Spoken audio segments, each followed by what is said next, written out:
Ipinagkanulo, ibinenta, itinapon na parang basurang walang halaga. Sa isang iglap, gumuho ang mundo ni Isabela. Habang ang mga taong pinagkatiwalaan niya ay nagpapakasasa sa karangyaan, marahas na hinubad sa kanyang daliri ang singsing na sagisag ng kanilang mga panata. Ngunit mula sa abo ng pighati, isang bagong Isabela ang isisilang. Hindi na siya ang tupang iiyak sa isang tabi. Siya ang magiging lobo. Paano babangon ang isang babaeng inagawan ng lahat? Huwag kang mag-alala, Mama. Si Paulo, mahina yon. He's too soft. Madali lang siyang paikutin. Ang problema natin ay yung asawa niyang taga-isla. Ang bawat salita ay parang bubog na tumusok sa aking pandinig. Mas matalas pa sa scalpel na hawak ko sa morgue. Nakatayo ako sa likod ng haliging marmol, hindi makagalaw, habang ang bigat ng baunan na hawak ko ay tila naging 1 tonelada. Sa loob nito ay ang paborito niyang adobong manok sa gata, ang ulam na ipinagising ko ng 4:00 ng umaga para lutuin. Pinaghaluan ko ng pagmamahal, ng pagnanais na sa bawat subo niya ay maramdaman niyang may nag-aaruga sa kanya sa malamig na mundong ito. Hindi ko nabitawan ang baunan. Sa halip, humigpit ang kapit ko rito, sapat para mamuti ang mga buko ng aking daliri. May bumara sa aking lalamunan at ang mabangong amoy ng gata at manok na kanina lang ay nagpapaalala sa akin ng tahanan. Ngayon ay tila lason na sumisikil sa aking paghinga. Narinig ko ang mga yabag ni Ricardo papalapit. Mabilis kong pinahid ang isang butil ng luha na hindi ko namalayang pumatak at humarap na may pilit na ngiti. "Oh, Belle, andyan ka pala. Papasok na si Kuya?"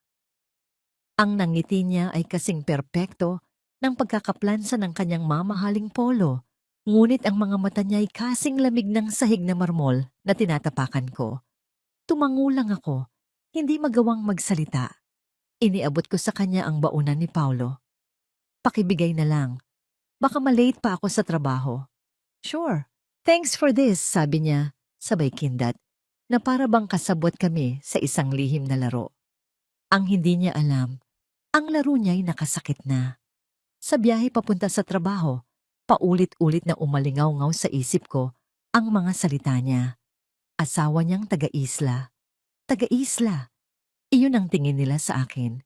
Gaano man karaming libro ang basahin ko, gaano man kataas ang propesyong narating ko, sa mata ng mga Cruz, ako ay mananatiling isang taga-kamotes na naligaw sa kanilang palasyo. Isang problema. Sa loob ng forensic laboratory, ang pamilyar na amoy ng chemical at ang malamig na simoy ng aircon ay bahagyang nagpatahimik sa nagwawala kong kalooban. Dito, ako si Dr. Isabela Montoya Cruz. Dito ang opinyon ko ay may bigat. Dito nirerespeto ako. Isinantabi ko ang sakit at ibinuhos ang sarili sa mga tissue sample at microscope. Sinubukan kong ibaon ang sarili ko sa mundo ng siyensya, kung saan ang lahat ay may luhikal na paliwanag. Ngunit may mga bagay na hindi kayang ipaliwanag ng agham. Isang matinis na tunog mula sa telepono sa aking mesa ang bumasag sa aking konsentrasyon. Isang numero na hindi rehistrado sa aking contacts. "Hello, Dr. Montoya Cruz speaking." "Ma'am, this is Police Officer Reyes," sabi ng boses sa kabilang linya. Formal at walang emosyon. "Kinukumpirma ko lang po, asawa po ba kayo ni Mr. Paulo Cruz?" Kumunot ang noo ko. "Yes, ako nga." "Bakit?" Nagkaroon ng isang saglit na katahimikan. Isang katahimikan na naghudyat ng isang paparating na bagyo. "Ma'am, kailangan niyo pong pumunta sa Grand Alaya Hotel. Ang asawa niyo po, he was found in his room." Ang tibok ng puso ko ay tila isang tambol na binubugbog ng walang tigil. "Found? Anong ibig mong sabihin? Naaksidente ba siya? Anong nangyari?"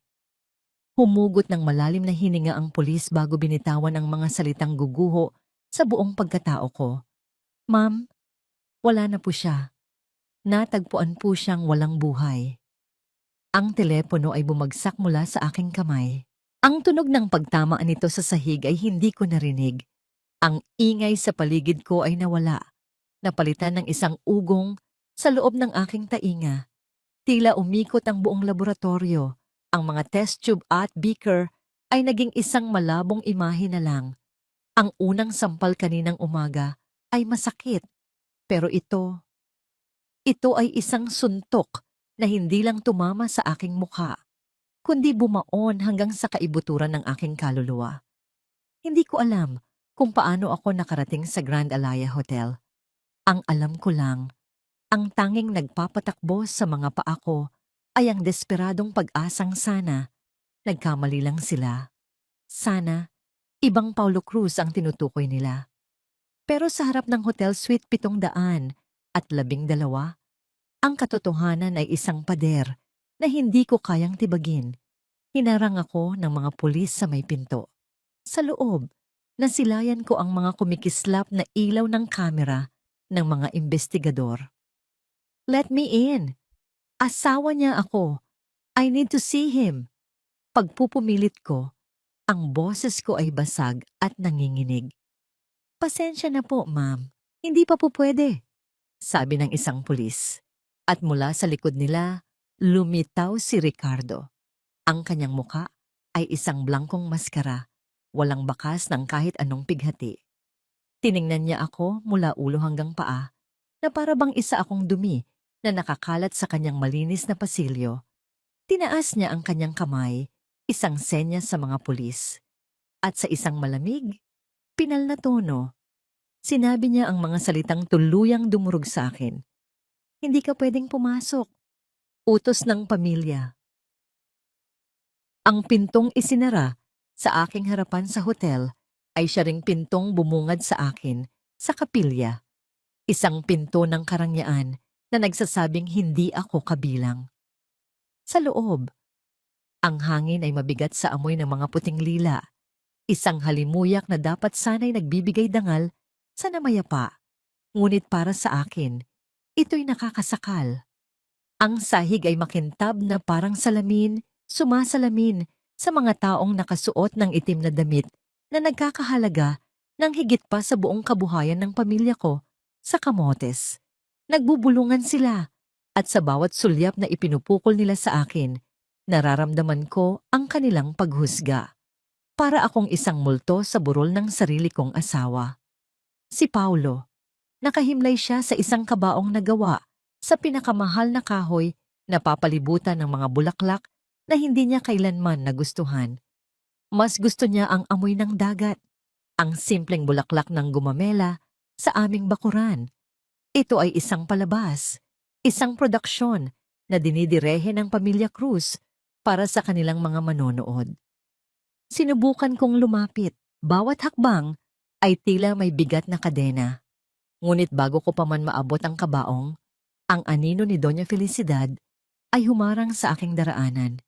Hindi niya ako tiningnan. Ang kanyang mga mata ay nakatuon sa isang punto sa malayo na para bang isa akong hangin na dumaan at sa isang boses na sapat na lakas para marinig ng mga taong malapit. Binitiwan niya ang kanyang hatol. "Huwag mong dungisan ang alaala ng anak ko." Ang mga salita ay tumama sa akin na parang isang malakas na sampal sa harap ng maraming tao. Naramdaman ko ang pag-init ng aking mga pisngi, ang mga matang nakatutok sa akin, ang mga bulungang lumakas. Walang luhang pumatak mula sa aking mga mata. Ang sakit ay masyadong malalim para iluha. Sa kabilang dako ng kapilya, si Ricardo ang bida. Magaling siyang umarte. Ang kanyang mukha ay nagpapakita ng tamang-tamang timpla ng pighati at katatagan habang kinakausap niya ang mga bisita at ang media. Narinig ko ang ilan sa kanyang mga sinabi. "My brother, he had his demons, but he had a good heart. This was a tragic, regrettable mistake." Isang pagkakamali. Ganoon na lamang nila isinara ang libro ng buhay ng kapatid niya. Ganoon na lamang nila dinungisan ang pangalan ng asawa ko. Nang umatras ako patungo sa isang sulok na walang nakakakita, isang mainit na kamay ang humawak sa aking braso. Si Aling Teresita, ang matandang kasambahay na nag-alaga kay Paulo mula pagkabata. May inabot siya sa aking nanginginig na kamay isang baso ng maligamgam na tubig. Ang kanyang mga mata ay puno ng awa, ngunit may kasama itong takot nang sumulyap siya sa direksyon ni Ricardo. Magpakatatag ka, Hija, bulong niya bago mabilis na umalis. Iyon ang unang patak ng kabaitan sa gitna ng isang karagatan ng kalupitan. Ang init mula sa baso ay gumapang sa aking mga daliri, ngunit hindi nito kayang abutin ang namamanhid kong puso. Ang katahimikan sa aking sulok ay binasag ng isang tikhim, isang lalaking nakasuot ng itim na suit na may hawak na leather briefcase ang nakatayo sa aking harapan. Hindi ko siya kilala. Mrs. Cruz? Tanong niya. Tumango ako. Ako si Attorney De Villa, ang abogado ng pamilya Cruz. May kinuha siya mula sa kanyang briefcase, isang folder na puno ng mga dokumento. Nakita ko ang isang nakahilerang telepono sa kamay ng isang babae sa di kalayuan. Ang screen nito ay nagpapakita ng headline mula sa isang news website. Malinaw kong nabasa ang mga salita. Kahit malayo, Doanhan Paulo Cruz na tagpuang patay dahil sa drug overdose, may kasamang babae. Ang hangin ay tuluyang nawala sa aking mga baga. Ang ulat ng pulisya, ang mga salita ni Ricardo, ang headline, lahat ay magkakakonekta. Isang perpektong plano para wasakin hindi lang ang buhay ni Paulo, kundi pati na rin ang kanyang alaala. Pinapaabot ng pamilya ang kanilang pakikiramay, sabi ng abogado. Ang kanyang boses ay walang anumang emosyon. At dahil sa kanilang pagmamalasakit sa iyong kinabukasan, nag-alok sila ng isang kasunduan. Inilatag niya ang isang dokumento sa maliit na mesa sa tabi ko, isang settlement agreement. Sa itaas ay isang halaga na may napakaraming zero, sapat na para bilhin ang buong isla kung saan ako lumaki. At sa ibaba ang mga kondisyon.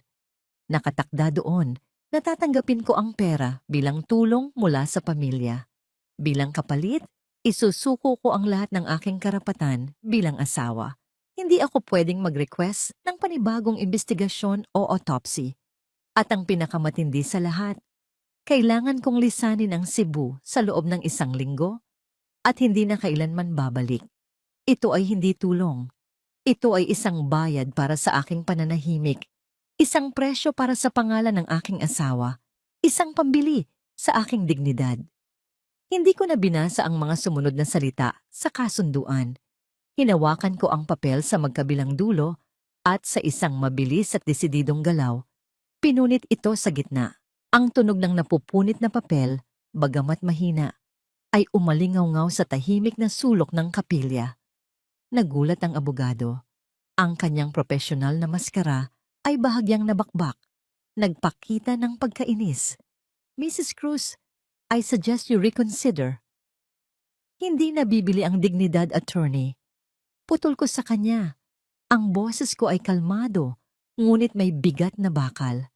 At lalong hindi nabibili ang katotohanan. Iniwan ko siyang nakatulala. Hawak ang 2 piraso ng kanilang alok. Sa paglakad ko palabas ng kapilya, naramdaman ko ang mga matang nakasunod sa akin, lalo na ang mga mata ni Ricardo. Hindi na ako ang babaeng taga-isla na kaya nilang tapak-tapakan. Ang babaeng lumabas sa pinto ng kapilyang yon ay isang byuda.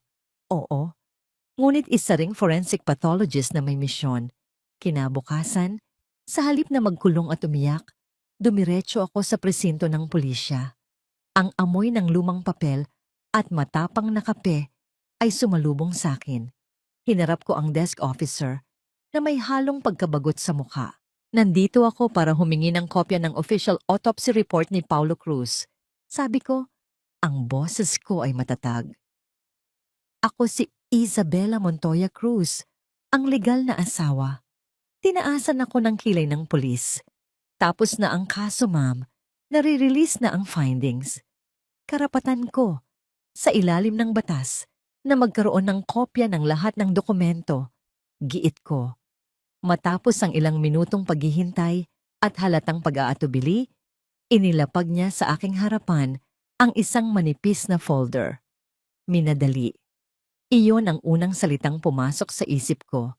Dinala ko ito sa aking opisina, sa aking santuwaryo, sa malamig na laboratorio, kung saan ang katotohanan ay hindi kayang itago ng pera o kapangyarihan. Inilatag ko ang mga papel sa aking mesa. Binasa ko ang bawat salita. At doon, nakita ko ang mga butas. Ang tinatayang oras ng kamatayan ay hindi tumutugma sa livor mortis na nakasaad. Ang pangingitim ng balat sa ilang bahagi ng katawan matapos mamatay. Kulang ang toxicology report. Tanging mga karaniwang droga lamang ang sinuri. Isang bagitong medico-legal ang pumirma, hindi isang veteranong pathologist. Ang kamay na nanginginig sa burol kanina ay ngayon, matatag at walang alinlangan. Kumuha ako ng pulang ballpen at binilugan ang bawat pagkakamali, bawat inconsistency, bawat shortcut na ginawa nila. Isang alaala ang biglang pumasok sa aking isip. Isang gabi, ilang buwan na ang nakalipas, umuwi si Paulo na may mabigat na balikat at pagod sa kanyang mga mata. Hinawakan niya ang aking kamay. Ang init nito ay tila naghahanap ng kanlungan. Gusto ko nang umalis dito, Belle. Bulong niya. Ang kanyang tingin ay nakatanaw sa malayo. Uwi na tayo sa Camotes. Mamuhay tayo ng simple, malayo sa lahat ng gulo dito. Hindi ko siya naintindihan noon. Ngayon, ang mga salita niya ay parang mga piraso ng puzzle na nagsisimulang magkabit-kabit. Nabalik lamang ako sa kasalukuyan nang tumunog ang aking telepono. Isang luma at pinagkakatiwalaang kasamahan mula sa isang pribadong laboratorio. Si Rico. Siya ang tinawagan ko kanina, gamit ang isang pakiusap na alam kong mahirap tanggihan. Belle, sabi niya sa kabilang linya. Ang kanyang boses ay mahina at maingat. Rico, may nakita ka ba? Nag-atubili siya. Belle, sigurado ka ba rito? Delikado to. Please, Rico. Para kay Paulo. Isang malalim na buntong hininga. Nag-run ako ng full panel toxicology sa blood sample na binigay mo. Negative siya sa lahat ng common street drugs. Pero nag-expand ako ng search para sa mga rare compounds. Muli siyang tumigil. Belle, may nakita ako. Hindi ito ordinaryong droga. May bakas ng succinylcholine sa dugo niya. Succinylcholine. Isang mabisang muscle relaxant. Isang gamot na ginagamit sa mga operasyon para pansamantalang paralisahin ang isang pasyente. Sa sapat na dosis, paralisado nito ang lahat ng kalamnan, kasama na ang diaphragm. Ang biktima ay hindi na makakahinga. Mamamatay siya sa suffocation, ngunit ang puso niya ay titigil na parang natural na atake. Walang bakas ng sakal, walang senyales ng paglalaban, isang perpektong pagpatay. Ang malamig na hangin sa laboratorio ay tila lalong lumamig. Ito na ang ebidensya. Hindi namatay si Paulo sa aksidente. Pinatay siya. Nanginginig ang kamay ko habang idinidayal ang numero ng police chief ng Cebu City. Nang sa wakas ay sumagot siya, ipinaliwanag ko kung sino ako at kung ano ang natuklasan ko. Isang tawa ang narinig ko sa kabilang linya. Isang tawang mapanghamak. Mrs. Cruz, case closed na. Huwag mo nang guluhin ang tahimik. Pero may ebidensya ako, Chief. Pinatay ang asawa ko. Ang ebidensya mo ay galing sa isang unofficial test. Walang bigat yan sa korte, sabi niya. Ang tono niya ngayon ay malamig at matigas. Payo ko lang sa'yo, tumigil ka na. Tanggapin mo na lang ang nangyari. Pagkatapos ay binitiwan niya ang mga salitang nagpatindig sa lahat ng balahibo sa aking katawan. Baka mapahamak ka lang. Ang boses ng police chief ay hindi na umalis sa aking pandinig kahit pa matagal nang tapos ang aming pag-uusap. Nanunuot sa buto ang lamig ng kanyang mga salita. Hindi na yun isang babala, isa yung pangako. Ang sistema na dapat sana'y magbibigay ng katarungan ay siya mismong pader na kailangan kong gibain. Hindi ako mapakali sa laboratorio. Ang lugar na dati aking kanlungan ay tila naging isang kulungan na may mga matang nakamasid. Nagpa siya akong umuwi. Ngunit anong tahanan ng aking uuwiiyan? Ang bahay ng mga Cruz ay teritoryo ng kaaway. At ang apartment na tinirhan ko bago kami ikasal ay matagal ko nang isinuko. Wala akong pagpipilian. Sa pagpasok ko sa malaking pinto ng mansyon, sinalubong ako ng nakakabininging katahimikan. Ngunit ang katahimikang ito ay hindi mapayapa. Ito ay puno ng mga lihim at hindi sinasabing banta. Dumiretso ako sa aming silid, ang silid namin ni Paulo. Niyakap ko ang isa sa kanyang mga damit. Hinahanap ang kanyang amoy. Hinahanap ang lakas. Ngunit tanging amoy ng kalungkutan ang naroon.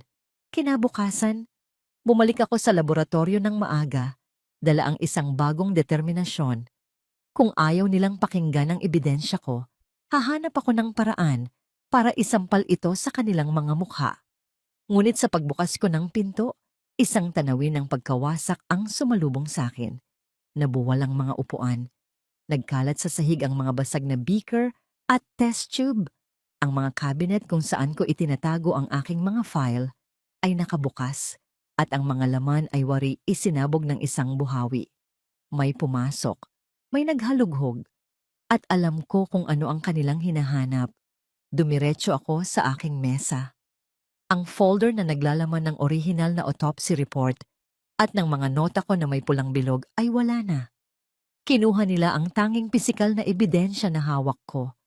Tinawagan ko ang mga pulis, kahit alam kong wala itong patutunguhan. Dumating ang dalawang unipormadong opisyal. Ang kanilang mga galaw ay mabagal at walang gana. Standard procedure lang, Doc. Random robbery lang siguro to. Maraming ganyan ngayon, sabi ng isa, habang sinusulat ang ilang bagay sa kanyang maliit na notepad. Hindi ito random robbery, mariin kong sabi. Ang kinuha lang nila ay ang mga dokumento ng kaso ni Paulo Cruz. Ito ay isang pagbabanta. Nagkatinginan ang dalawang pulis at sa kanilang mga mata, nakita ko ang utos na huwag makialam. Gagawin namin ang aming makakaya, ma'am. Tatawagan ka na lang namin kung may update. Isang pangakong alam kong hindi nila tutuparin. Nang makaalis na sila, naiwan akong mag-isa sa gitna ng winasak kong santuaryo. Ang pakiramdam ng pagiging walang kapangyarihan ay lumamon sa akin. Napaluhod ako sa sahig at sa unang pagkakataon mula nang mamatay si Paulo, humagulgol ako. Umiyak ako hindi lang dahil sa pighati, kundi dahil sa galit. Galit sa kawalang katarungan. Galit sa aking sarili dahil sa pakiramdam na wala akong magawa. Habang nakaluhod, napulot ko ang isang piraso ng basag na test tube. Ang talim nito ay kumislap sa ilalim ng ilaw.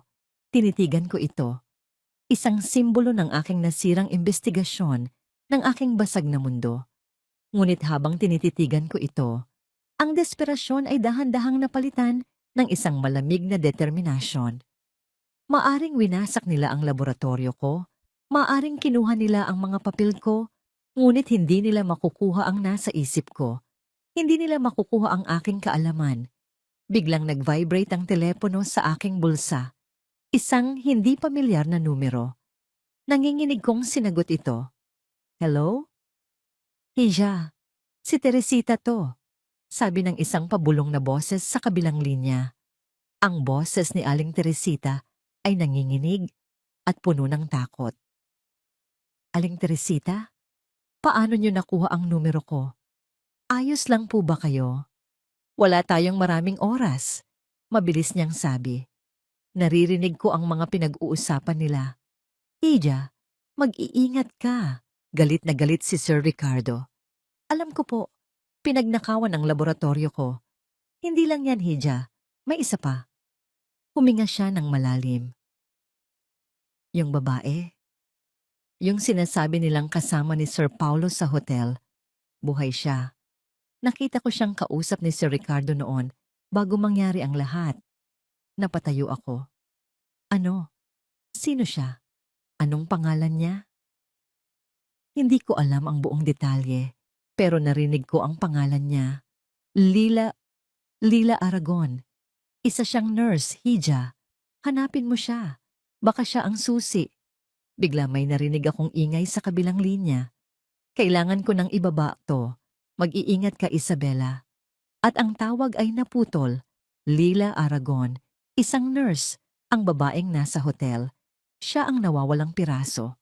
Bumalik ako sa mansyon ng mga Cruz ng gabing iyon na may bagong pag-asa. Ngunit may kasama itong mas matinding takot. Habang naglalakad ako sa madilim na pasilyo patungo sa aking silid, naramdaman ko ang bawat anino ay tila may buhay. Ang bawat kaluskos ay nagpapatindig sa aking mga balahibo. Nang nasa tapat na ako ng aking pinto, isang anino ang humakbang palabas mula sa kadiliman. Si Ricardo, nakasandal siya sa pader naghihintay. Ang isang nangisi ay dahan-dahang gumuhit sa kanyang mga labi. I heard about what happened to your lab. Sayang naman, sabi niya. Ang bawat salita ay puno ng lason. Lumapit siya. Ang kanyang presensya ay nakakasakal. You should be more careful, Belle. Wala akong kinatatakutan. Sagot ko. Kahit ang puso ko ay kumakarera. Ngumisi siya lalo. Good. Dahil dito ka lang.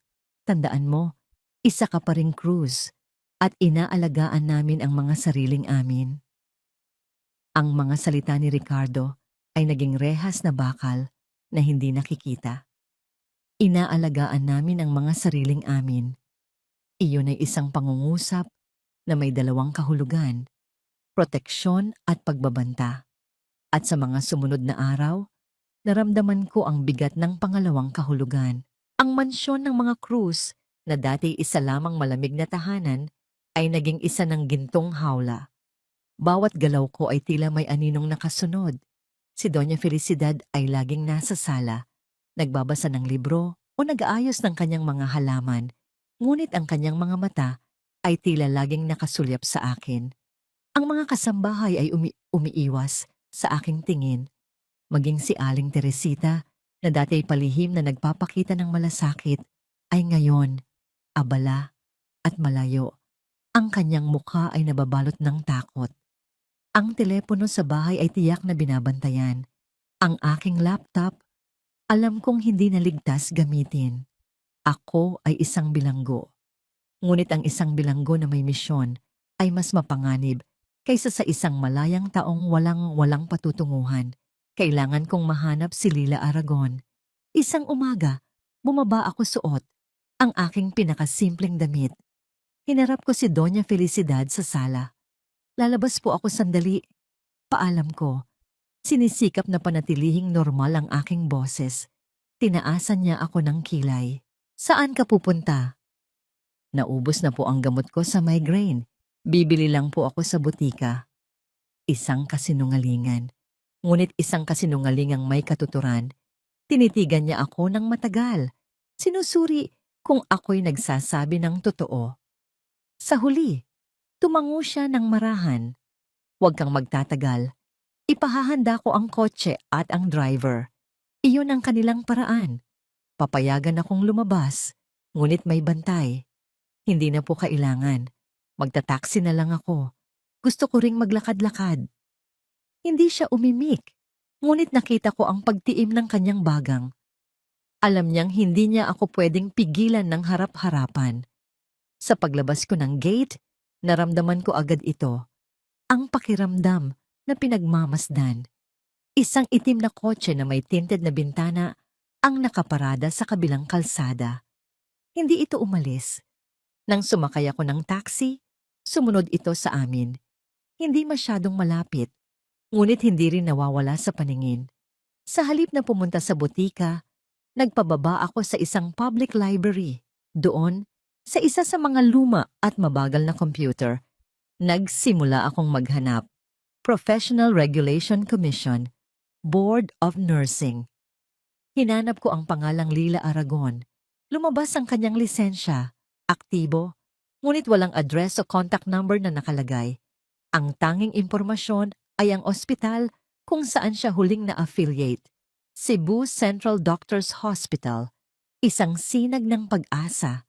Mula sa library, sumakay ulit ako ng taxi, palikuliko sa mga eskinita para subukang iwala ang itim na kotse. Sa wakas, dumiretso ako sa ospital. Ang pamilyar na amoy ng antiseptic ay sumalubong sa akin. Nagpunta ako sa Human Resources Department. Good morning. I'm looking for one of your nurses, Leila Aragon. Sabi ko sa babaeng nasa desk.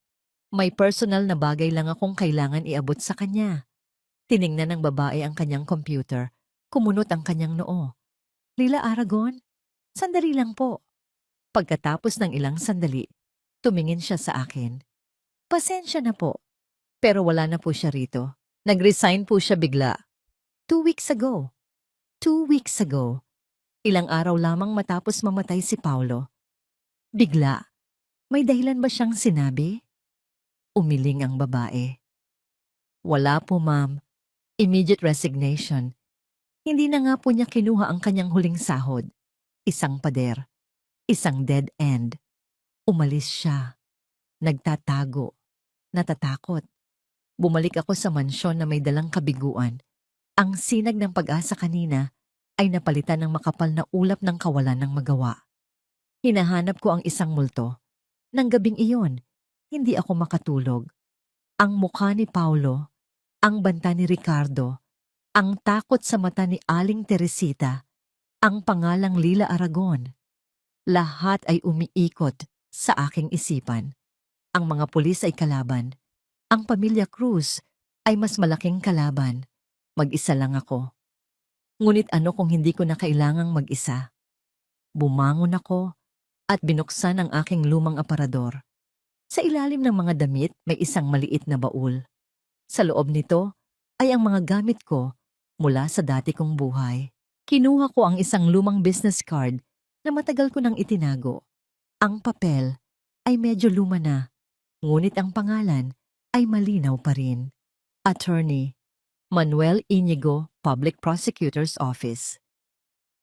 Hindi ko siya kaibigan, hindi ko siya kakilala, ngunit ang pangalan niya ay laging lumalabas sa balita bilang isang piskal na walang kinatatakutan, isang piskal na hindi nabibili.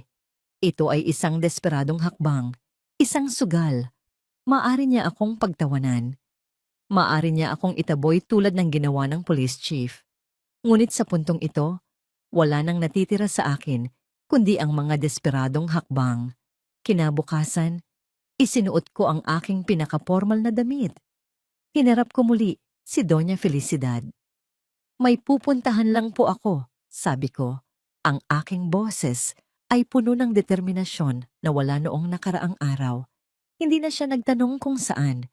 Nakita niya ang pagbabago sa aking mga mata. Hindi ko pinansin ang itim na kotse na sumusunod sa akin.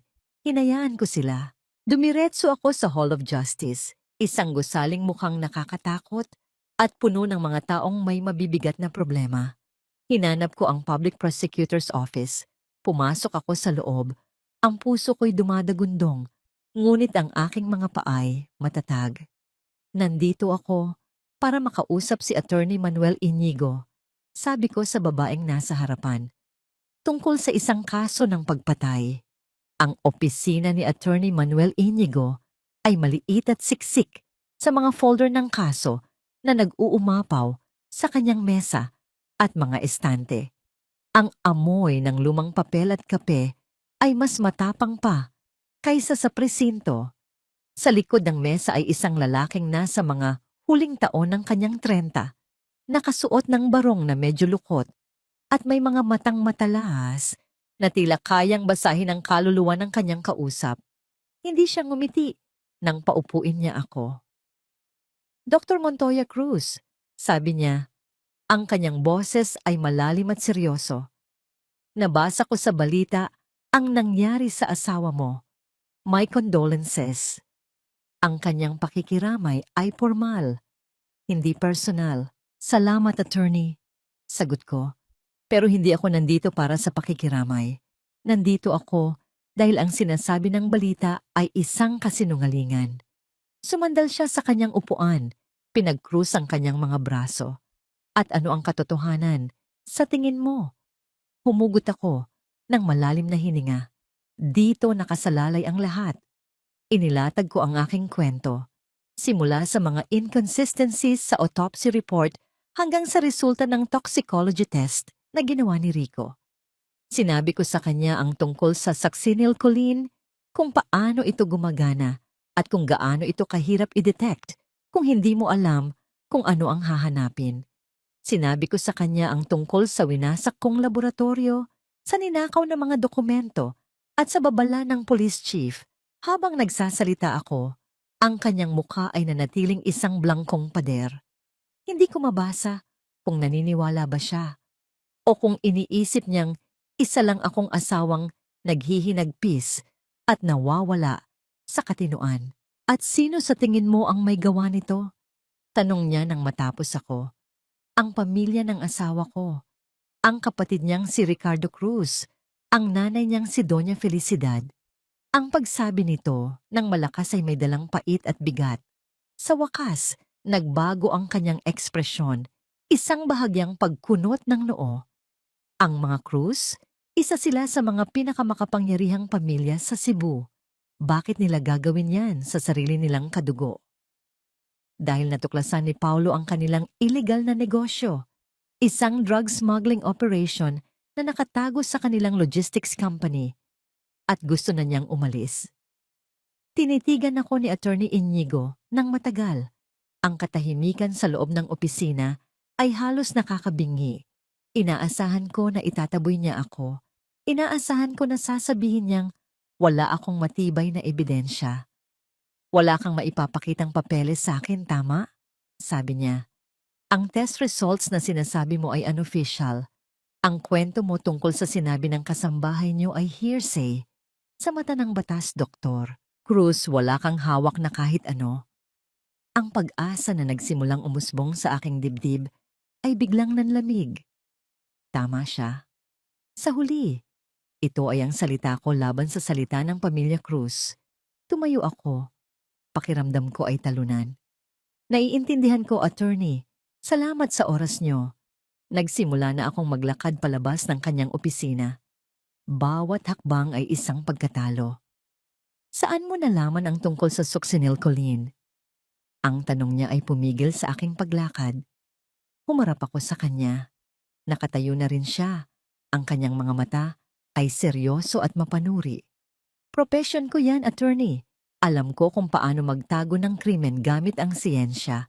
At alam ko rin kung paano ito hanapin.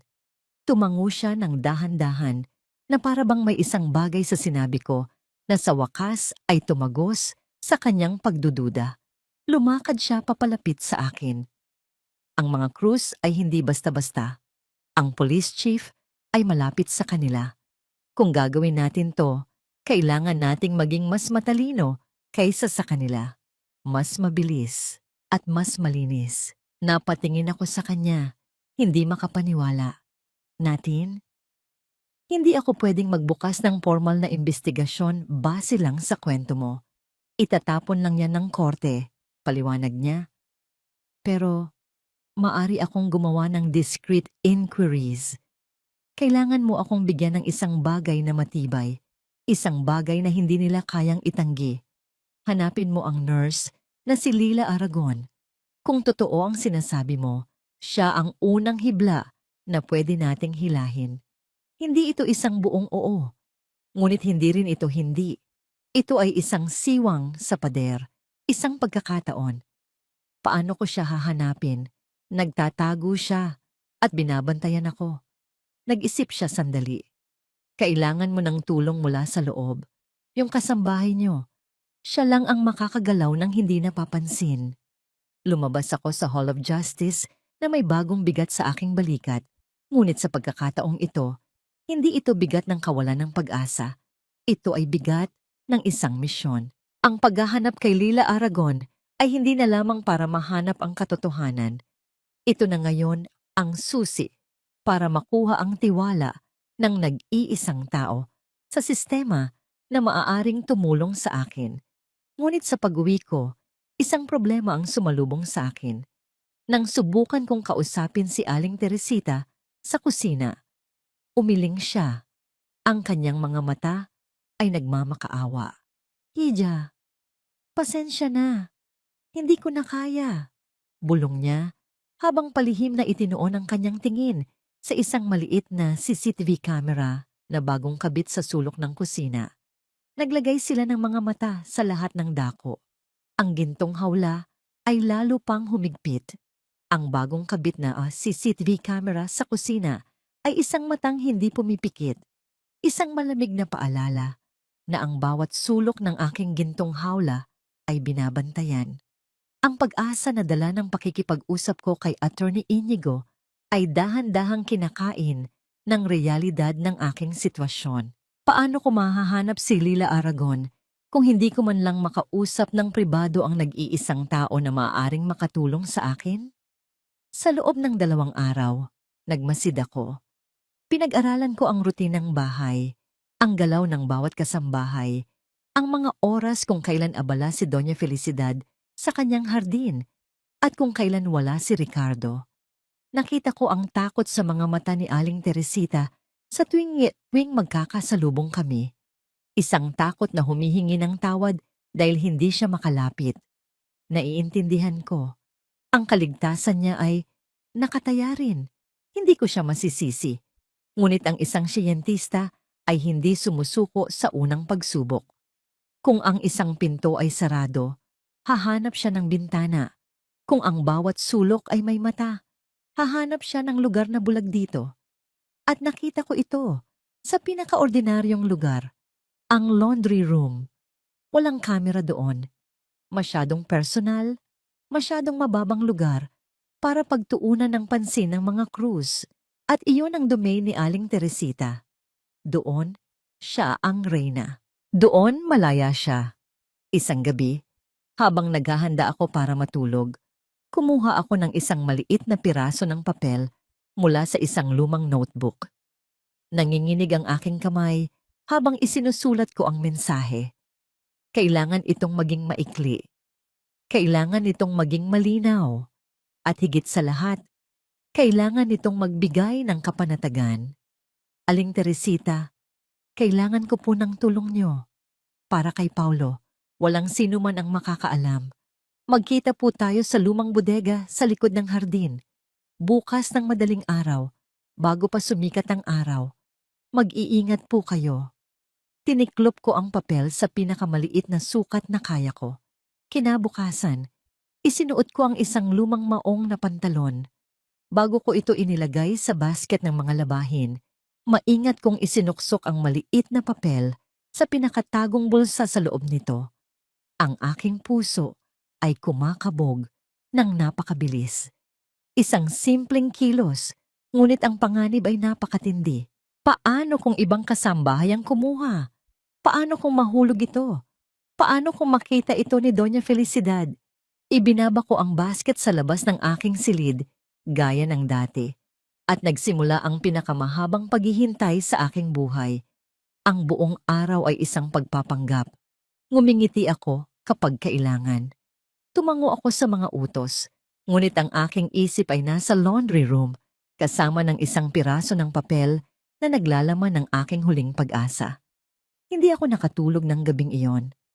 Ang bawat tunog sa labas ng aking silid, isang kaluskos, isang yabag, ang pagaspas ng hangin, ay nagpapatindig sa aking balahibo. Ang bawat pagitan ng tunog ng orasan sa pader ay tila isang walang hanggan. Nahanap kaya niya? Nabasa kaya niya? At kung nabasa man niya, darating kaya siya?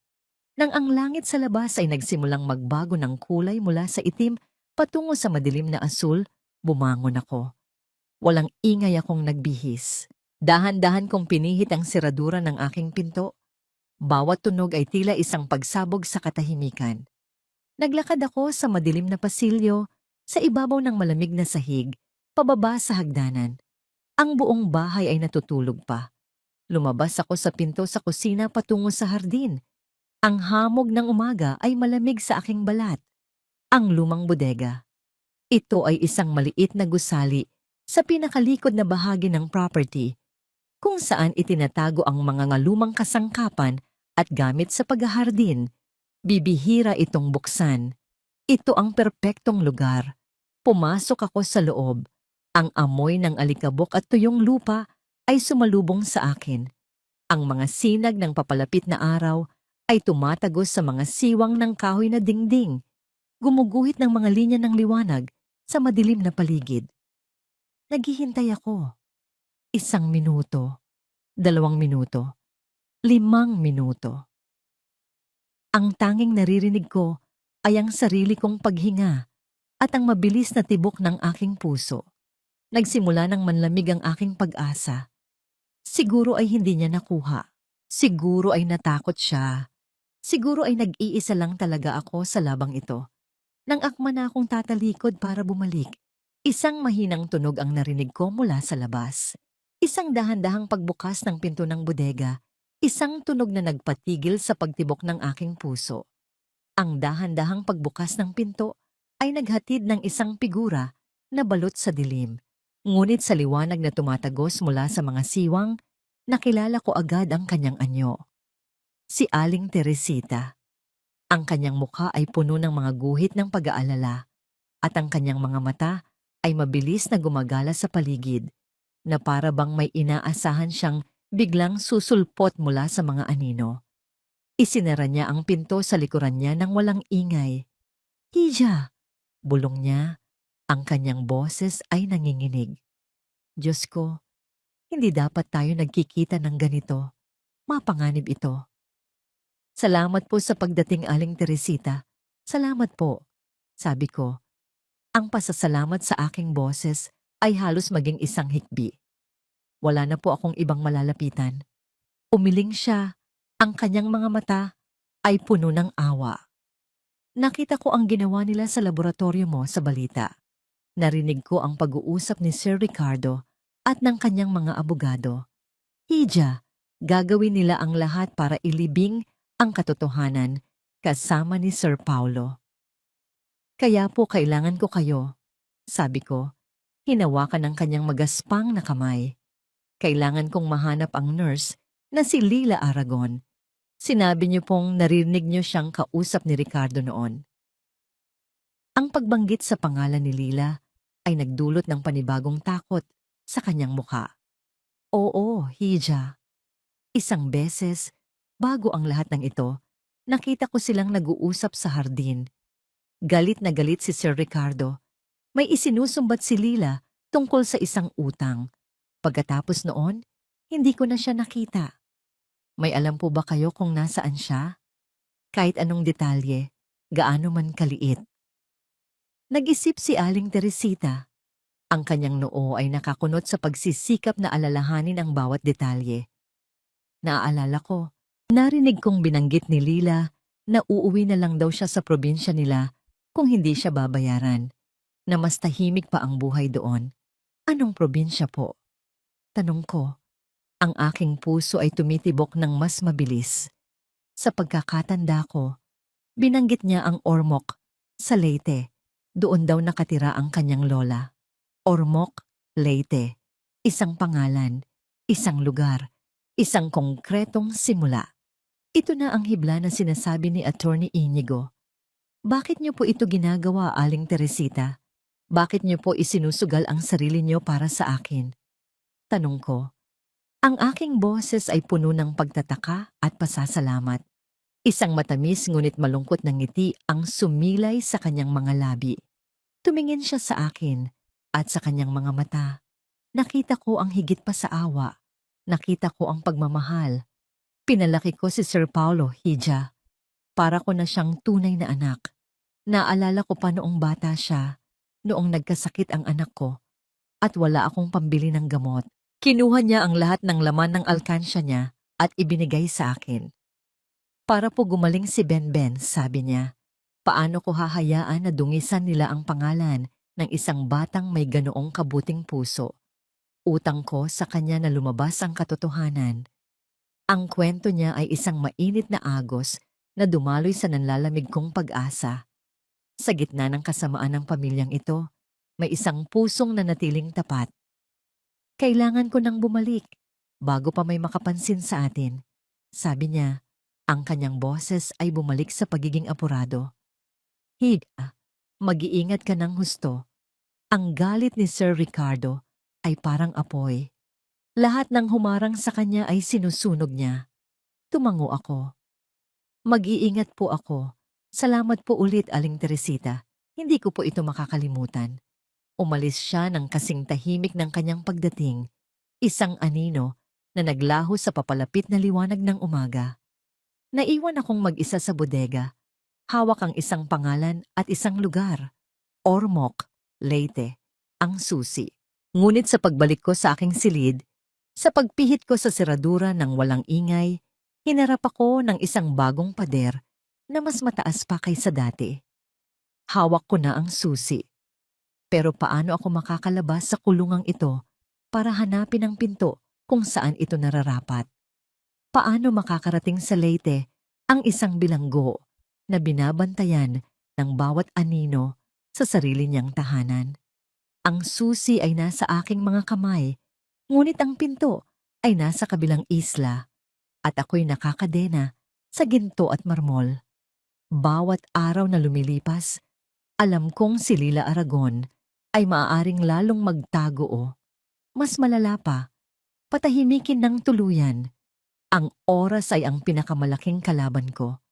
Ang sagot ay dumating sa akin hindi mula sa siyensya, kundi mula sa aking dugo. Lumaki ako sa dagat. Ang alon ng aking naging duyan. Ang alat ng hangin ang aking naging hininga. Habang ang mga cruise ay naglalakbay sa kanilang mga eroplano at luxury cars, ang pamilya ko ay naglalakbay sa pamamagitan ng bangka. At doon, sa kahinaan na nakikita nila sa aking pagiging taga-isla, doon ko nahanap ang aking lakas. Ang plano ay nagsimulang mabuo sa aking isipan, isang plano na mapanganib at nangangailangan ng perpektong tiyempo. Kinabukasan, isinuot ko ang damit na panluksa na ibinigay nila sa akin. Bumaba ako para sa almusal. Ang aking mukha ay isang maskara ng kalmadong pighati. Pupunta po ako sa simbahan, sabi ko kay Doña Felicidad. Mag-aalay ako ng panalangin para sa ikasiyam na araw ni Paulo. Sa aming kultura, ang ikasiyam na araw ng pagkamatay ay sagrado. Ang pagtanggi sa isang byuda na manalangin sa araw na ito ay isang kalapastanganan na kahit si Doña Felicidad ay hindi gagawin. Tumingin siya sa akin. Ang kanyang mga mata ay nagsusuri. Ngunit sa huli ay tumango siya. Isasama mo ang driver. Opo, sagot ko. Isang sagot na kapwa pagsang-ayon at panlilinlang. Ang simbahan ng Santo Niño ay puno ng mga tao, mga deboto, mga turista, mga pulubi. Ito ang perpektong lugar para sa isang taong gustong mawala. Ang itim na kotse na naghatid sa akin ay naghihintay sa labas. Pumasok ako sa simbahan, lumuhod at nagkunwaring nagdarasal.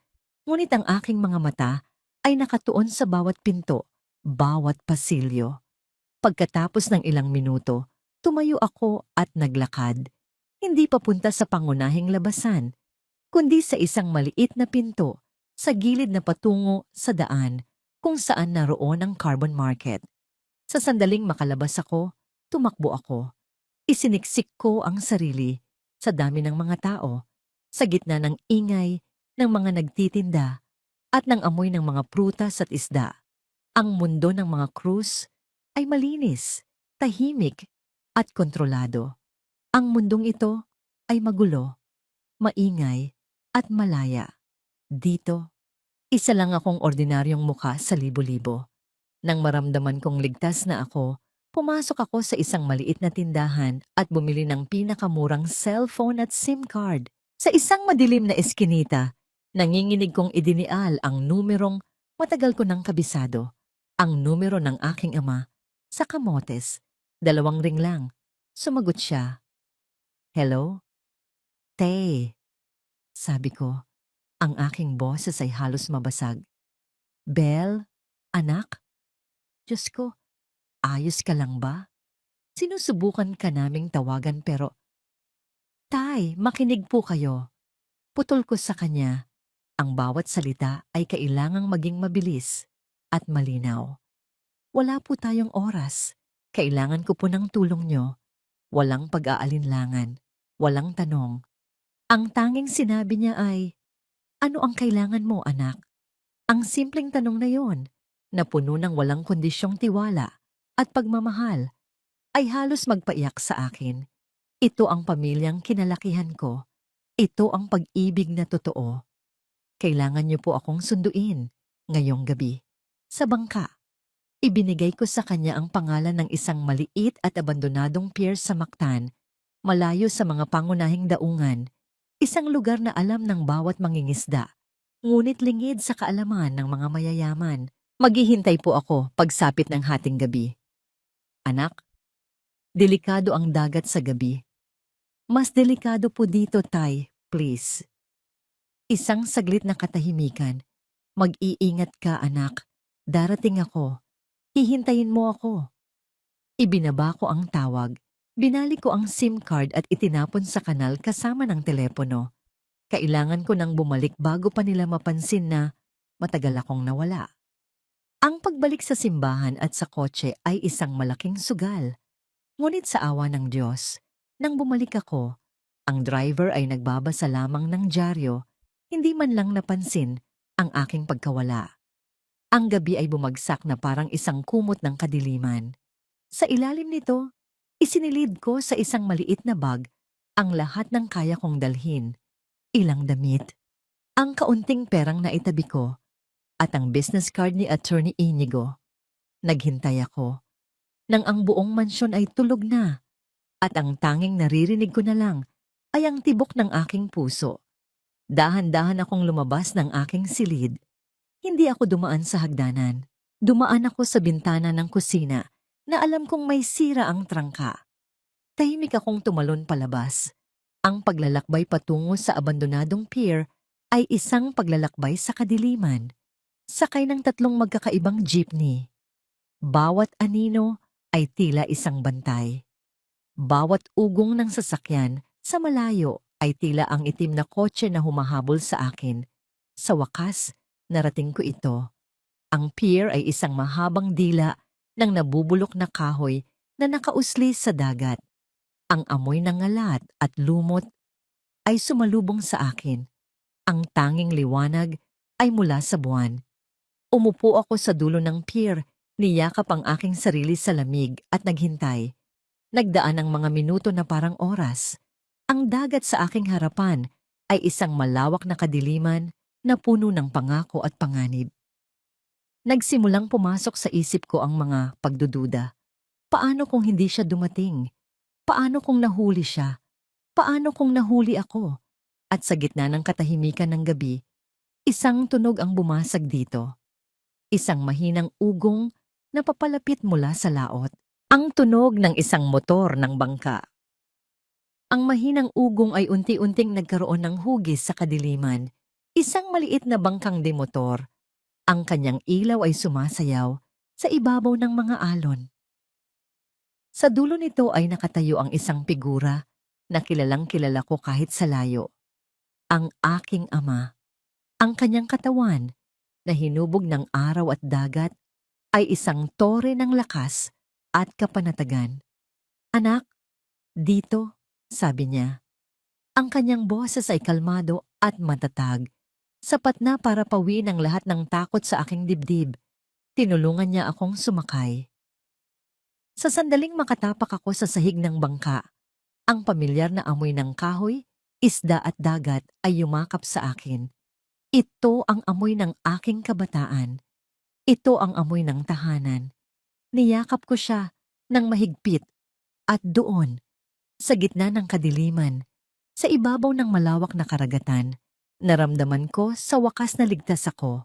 Ang biyahe patawid sa dagat ay isang paglalakbay pabalik sa aking sarili. Ang bawat patak ng alat na tubig na tumatama sa aking muka ay tila naguhugas sa dumi ng syudad, sa kasinungalingan ng mansyon, sa sakit ng pagtataksil.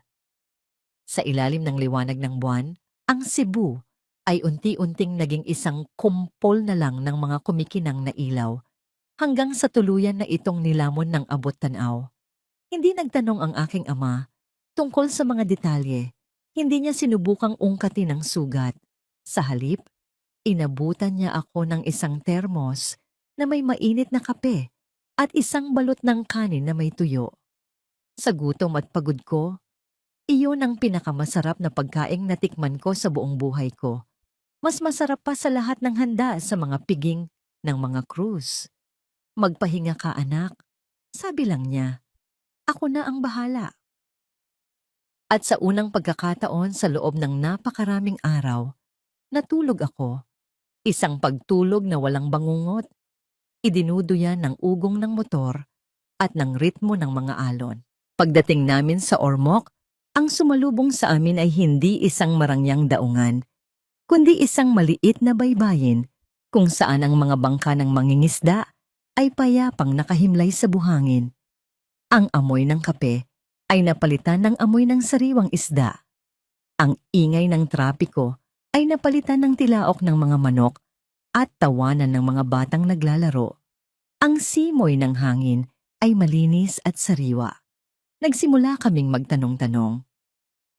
Hindi ito isang high-tech na imbestigasyon na may mga computer at database.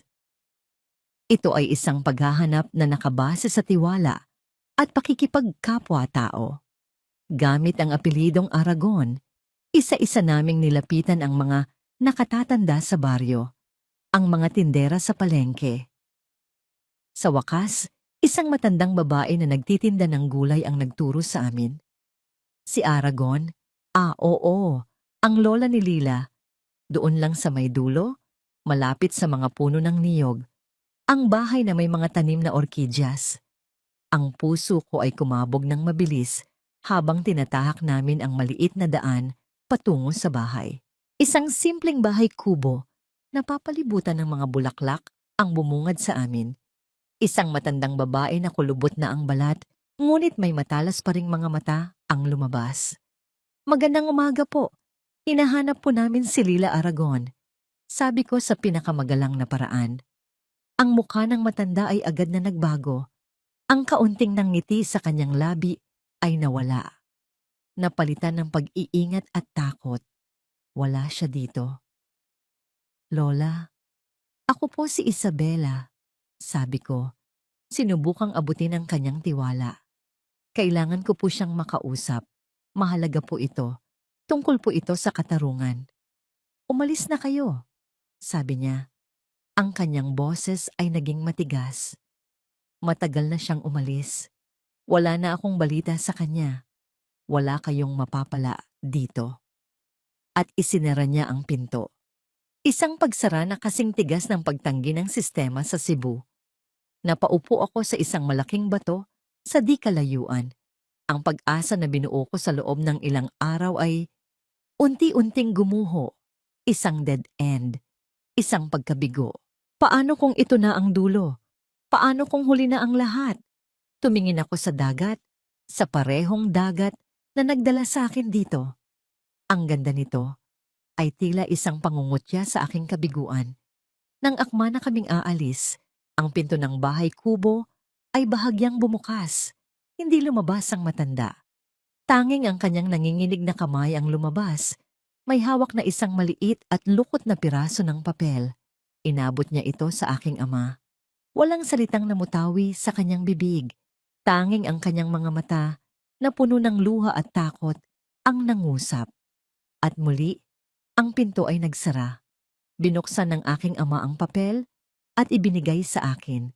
Nakasulat dito, sa isang sulat kamay na halatang nanginginig, ay hindi isang address sa Ormoc.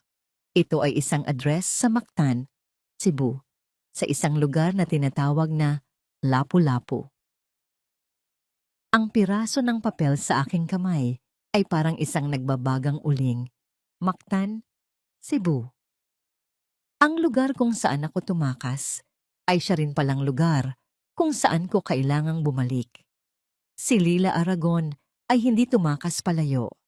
Nagtago siya sa pinakapamilyar na lugar, sa ilalim mismo ng ilong ng mga krus, isang sugal na napakatapang. Babalik tayo, sabi ko sa aking ama. Ang aking boses ay puno ng panibagong determinasyon. Ang paglalakbay pabalik ay kabaligtaran ng pag-alis ko.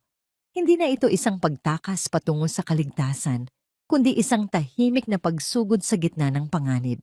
Ang bawat alon na humahampas sa aming bangka ay tila nag-uudyok sa akin na bilisan.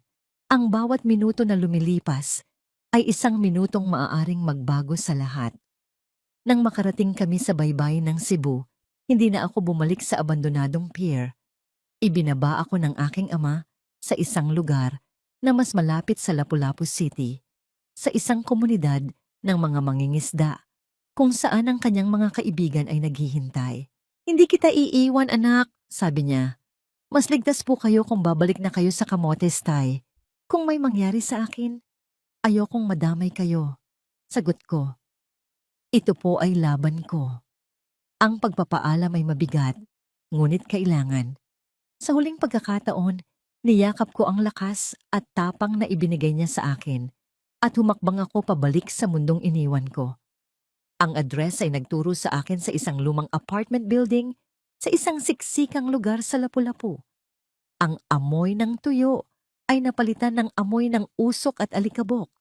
Ito ang uri ng lugar kung saan ang mga tao ay abala sa sarili nilang buhay, kung saan madaling magtago at maging isang anino. Umakyat ako sa ikatlong palapag. Ang pasilyo ay madilim at makitid. Huminto ako sa tapat ng pinto bilang 2B. Huminga ako ng malalim bago kumatok. 3 mahinang katok. Walang sumagot.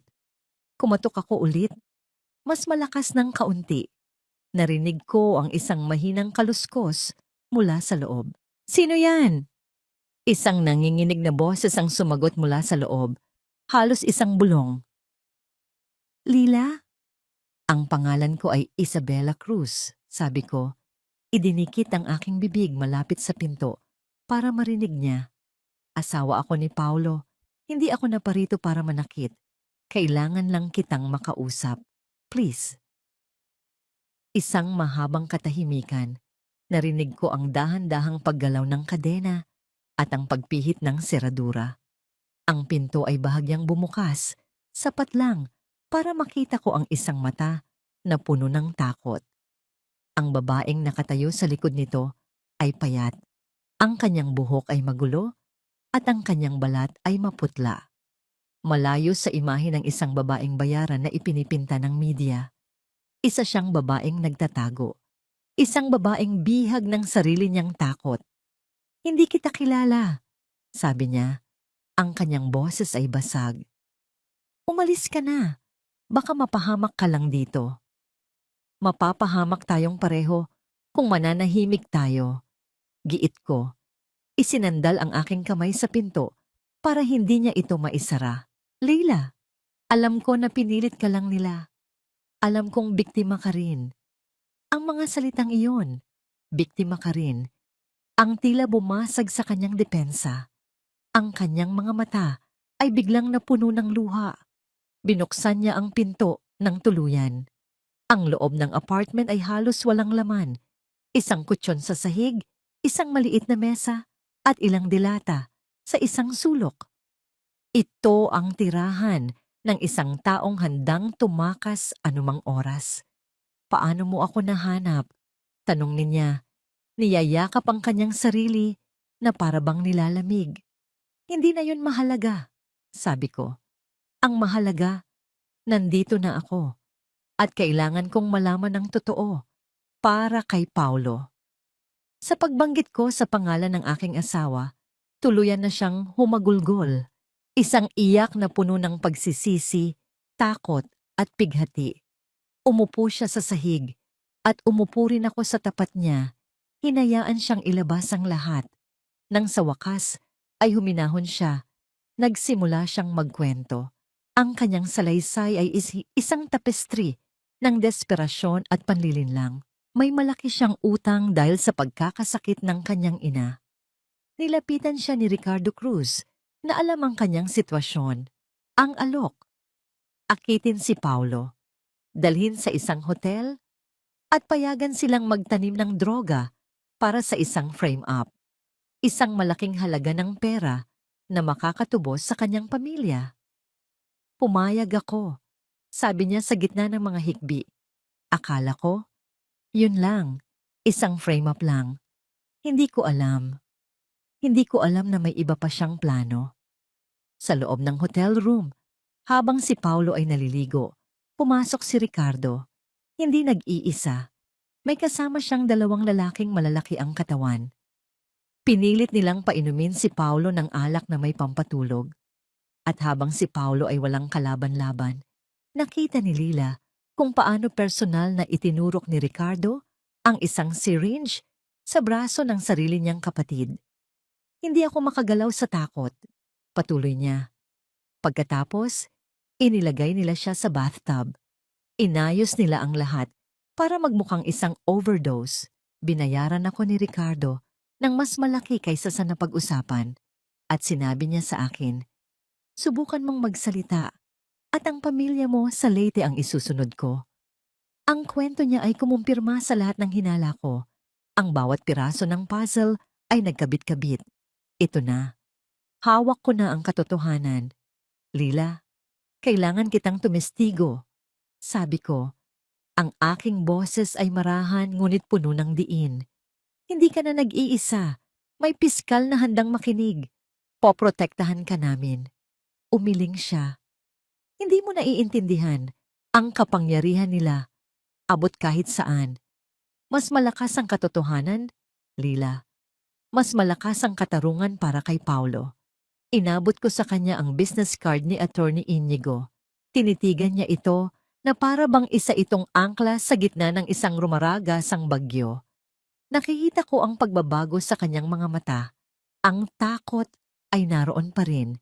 Ngunit sa ilalim nito, isang maliit na ningas ng pag-asa at tapang ang nagsimulang sumiklab.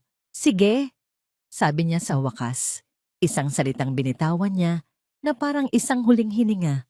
Gagawin ko para kay Paulo. Sa sandaling iyon, isang pakiramdam ng tagumpay ang bumalot sa akin.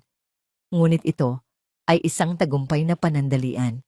Kasabay ng kanyang pagsang-ayon, isang malakas at marahas na pagkatok ang yumayanig sa pinto ng apartment, sapat para mapatalon kaming dalawa. Hindi ito isang ordinaryong katok. Ito ay isang pagdurog, isang sigaw, mula sa labas ang tumusok sa manipis na pader ng apartment, isang boses na puno ng awtoridad at pagbabanta. Pulis! Buksan niyo to! Alam naming nandyan kayo! Nagkatinginan kami ni Lila. Ang aming mga mukha ay kapwa na mutla sa sindak. Ang ningas ng pag-asa ay biglang sinakmal ng isang dambuhalang anino ng kapahamakan. Hindi nila ako sinundan. Mas malala pa. Ang buong panahong ito, si Lila ay hindi lang nagtatago. Siya ay binabantayan. At ako ang pumasok sa kanilang bitag. Wala kang tatakbuhan, sabi ng pulis sa labas, kasabay ng isa pang malakas na kalabog sa pinto. Ang kahoy na pinto ay nagsimulang magkaroon ng lamat. Ang apartment ay naging isang bitag. Tumingin ako sa paligid. Isang bintana. Ang tanging daan palabas. Tumingin ako kay Lila. Siya'y paralisado sa takot. Ang kanyang mga mata ay nanlalaki. Ang kanyang paghinga ay mababaw. Lila, makinig ka sa akin. Sabi ko, hinawakan ang kanyang mga balikat para makuha ang kanyang atensyon. Hindi tayo pwedeng mahuli dito. Kung makuha ka nila, hindi ka na makakapagsalita pa. Kailanman. Ang sinabi ko ay tila gumising sa kanya mula sa kanyang pagkakatulala. Tumango siya, nanginginig.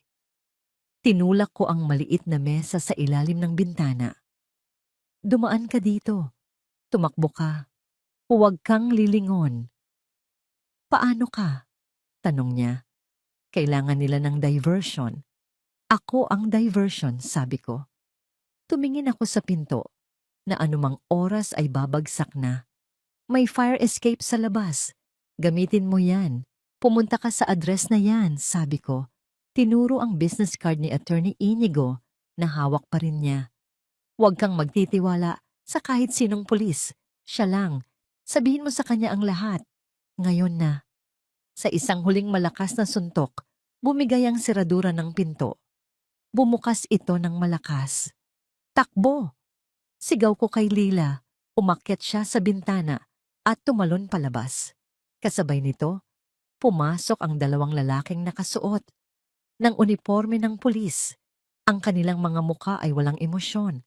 Ang kanilang mga galaw ay mabilis at professional.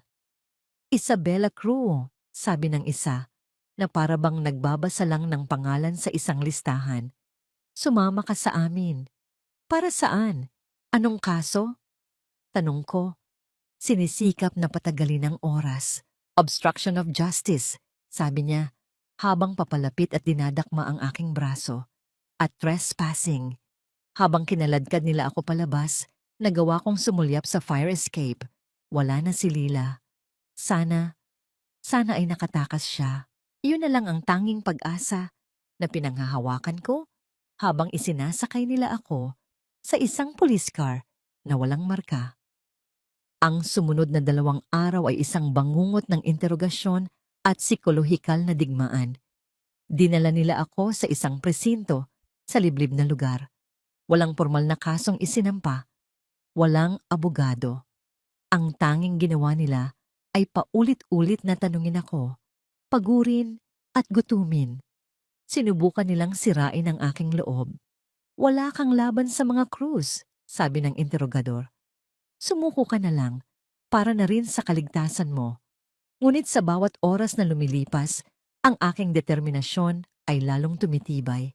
Habang ginagawa nila ito sa akin, alam kong si Lila ay may oras para makarating kay Attorney Inigo. Ang aking pagkakakulong ay ang kanyang kalayaan.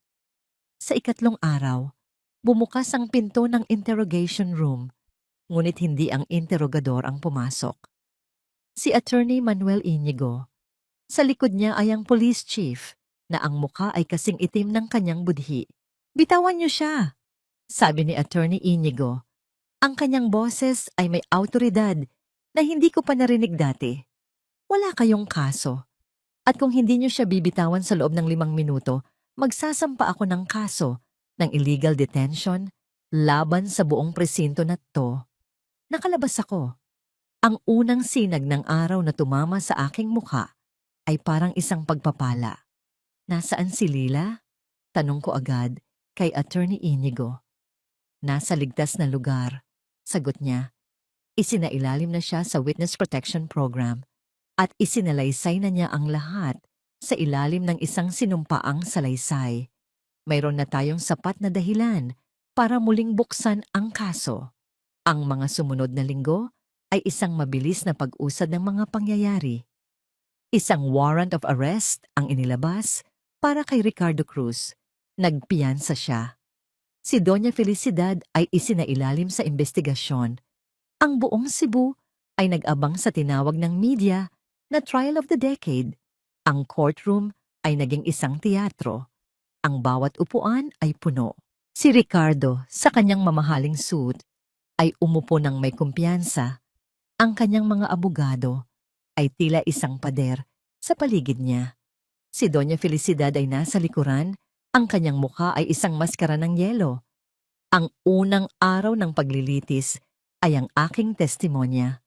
Bilang isang byuda at isang forensic expert, ipinaliwanag ko sa korte ang bawat detalye ng siyensya sa likod ng aking mga natuklasan. Ang livor mortis, ang toxicology, ang epekto ng succinylcholine. Nagsalita ako, hindi lang bilang isang dalubhasa, kundi bilang isang asawang inagawan ng katarungan. Ngunit ang tunay na bomba ay sumabog sa 2 araw. Tinawag ni Attorney Inigo ang kanyang star witness. Pumasok si Lila Aragon sa courtroom, napapaligiran ng mga gwardiya. Hindi na siya ang babaeng natatakot na nakita ko sa apartment. Ang kanyang buhok ay maayos. Ang kanyang damit ay simple, ngunit malinis. At habang naglalakad siya patungo sa witness stand, ang kanyang mga mata ay nakatuon sa isang direksyon lamang, kay Ricardo. Nang simulan niyang isalaysay ang mga nangyari sa hotel, ang buong courtroom ay natahimik. Ang bawat salita niya ay isang pako na ibinabaon sa kabaong ng mga kasinungalingan ng mga krus. Nakita ko ang pagbabago sa mukha ni Ricardo. Ang kumpiyansa ay napalitan ng pag-aalala. Pagkatapos ay ng galit. at sa huli, ng purong sindak. Ngunit ang pinakamatinding sandali ay nangyari nang ipakita ni Attorney Inigo ang isang CCTV footage, isang video na palihim na kinunan ni Lila gamit ang kanyang cellphone habang nagtatago sa banyo ng hotel. Malabo ang kuha, ngunit sapat na para makita ang mukha ni Ricardo na nakatayo sa tabi ng walang malay na katawan ni Paulo, hawak ang isang syringe. Sa sandaling iyon, alam ng lahat na tapos na ang laro. Ngunit bago pa man matapos ang sesyon, isang kaguluhan ang naganap sa likuran ng courtroom. Tumayo si Doña Felicidad. Ang kanyang maskara ay tuluyan ng nabasag. Ang kanyang mukha ay nababalot ng luha at panginginig. Ako! Sigaw niya, ang kanyang boses ay basag at puno ng pagdurusa. Ako ang may kasalanan. Itigil niyo na to. Ako ang nagtulak sa kanya. Ako ang nagsabi na si Paulo ay isang kahinaan. Ako ang pumatay sa anak ko. Ang kanyang pag-amin ay isang kulog na yumanig sa buong pundasyon ng korte. Isang ina na umamin sa kasalanan para subukang iligtas ang isa pang anak. Isang huling, desperadong sakripisyo na lalo lamang nagdiin sa kanila sa kumunoy na sila rin ang gumawa. Ang courtroom ay sumabog sa kaguluhan. Ang martilyo ng hukom ay paulit-ulit na pumukpok, ngunit ang tunog nito ay nalunod sa ingay ng katotohanang sa wakas ay lumaya. Isang taon na ang lumipas mula nang ang martilyo ng hukom ay huling pumukpok. Isang tunog na naghudyat sa pagtatapos ng isang kabanata ng aking buhay at ang simula ng isa pa. Si Ricardo Cruz ay hinatulan ng habambuhay na pagkabilanggo. Ang kanyang imperyo ng kasinungalingan at kasamaan ay gumuho na parang isang kastilyong buhangin na tinangay ng alon. Ang kanyang pangalan, na dati simbolo ng kapangyarihan, ay ngayon isang paalala ng isang kahihiyan na hindi na mabubura. Si Doña Felicidad, dahil sa kanyang pag-amin, ay nahatulan din, bagamat mas maikling sentensya. Ngunit alam ko, ang tunay niyang kulungan ay hindi ang selda na may rehas na bakal, kundi ang bilangguan ng sarili niyang pagsisisi, isang habambuhay na pagdurusa na mas matindi pa sa anumang hatol ng korte. Sa aming huling pagkikita, sa pasilyo ng korte, tiningnan niya ako. Wala nang pagmamataas sa kanyang mga mata. Tanging isang basag na anyo ng isang inang nawalan ng lahat. Hindi ako nagsalita. Hindi rin siya nagsalita. Ngunit sa katahimikan na yon, may isang pag-unawa na hindi na kailangan pang bigkasin. Hindi pa ito pagpapatawad. Siguro ay hindi na darating ang araw na yon. Ngunit ito ay isang pagtanggap. Ang pangalan ni Paulo ay nalinis. Ang kanyang alaala ay naibalik sa dapat nitong kalagyan. Isang mabuting tao na nagmahal at sinubukang gawin ang tama. Iyon lang ang mahalaga sa akin. Ang katarungan na ipinaglaban ko ay hindi para sa paghihiganti. Ito ay para sa kanyang karangalan. Tinanggihan ko ang lahat ng yaman ng mga Cruz. Ang bawat sentimo mula sa kanila ay may bahid ng dugo at luha. Bumalik ako sa aking propesyon, hindi na sa Cebu, kundi dito sa isang maliit na probinsya, kung saan ang mga kaso ay hindi kasing dami, ngunit ang pangangailangan sa katotohanan ay pareho pa rin. Dito, ako ay si Dr. Isabela Montoya. Ibinaba ko na ang apelyidong Cruz, hindi dahil sa galit, kundi dahil sa paglaya. Si Lila Aragon, matapos ang lahat, ay binigyan ng bagong buhay sa ibang bansa. Minsan, nakakatanggap ako ng isang postcard na walang pangalan, tanging isang larawan ng isang lugar na may niyebe at isang simpleng salitang nakasulat. Salamat. Nahanap ko na ba ang kapayapaan? Nakatayo ako ngayon sa dalampasigan ng kamotes sa mismong lugar kung saan ako lumaki. Ang aking mga paa ay nakalubog sa buhangin habang ang papalubog na araw ay nagpipinta ng kulay kahel at lila sa kalangitan. Ang mga alon ay payapang humahalik sa baybayin, isang ritmo na kasing tanda ng panahon. Hindi, hindi ako nag-asawang muli. Hindi ko hinanap ang kaligayahan sa pag-ibig ng ibang lalaki. Ang healing na natagpuan ko ay hindi isang romantikong wakas. Ito ay mas malalim, mas tahimik. Natagpuan ko ito sa pag-angat ng aking sarili mula sa abo.